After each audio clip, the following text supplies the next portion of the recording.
Bread pudding ఎలా చేయాలో చూద్దాం రండి. ముందుగా పాలల్లో కస్టర్డ్ పౌడర్ వేసుకుని బాయిల్ చేసుకోవాలి. ఒక బౌల్లో milk made, fresh cream, vanilla essence add చేసుకుని పక్కన పెట్టుకోవాలండి. కస్టర్డ్ దాంట్లో 2 స్పూన్స్ షుగర్ కూడా యాడ్ చేసుకోవాలి. ఒకసారి బాయిల్ అయ్యాక పక్కన పెట్టుకోవాలండి. బాగా చల్లారిపోవాలి కస్టర్డ్ పౌడరు మిక్స్. నెక్స్ట్ బ్రెడ్ని స్లైసెస్ తీసేయాలండి.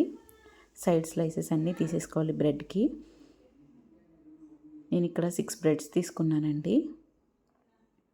స్లైసెస్ అన్నీ తీసేసుకొని ఒక బౌల్ తీసుకోవాలి. బౌల్లో వీడియోలో చూపిస్తున్నట్టు అరేంజ్ చేసుకోవాలండి మిక్స్ని. Bread, custard powder, fresh cream mix, dry fruits powder అన్నీ ఇలా లేయర్స్ కింద వేసుకోవాలి. వీడియోలో చూపిస్తున్నాను చూడండి క్లియర్గా.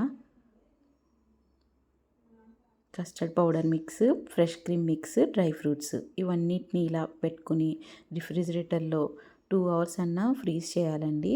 2 అవర్స్ తర్వాత ఓపెన్ చేసి చూస్తే యమ్మీ బ్రెడ్ పుడ్డింగ్ రెడీ అయిపోతుంది. చూడండి ఎంత బాగుందో స్వీట్. ఎప్పుడన్నా బ్రెడ్ ఉన్నప్పుడు చేసుకోవచ్చు. Thanks for watching.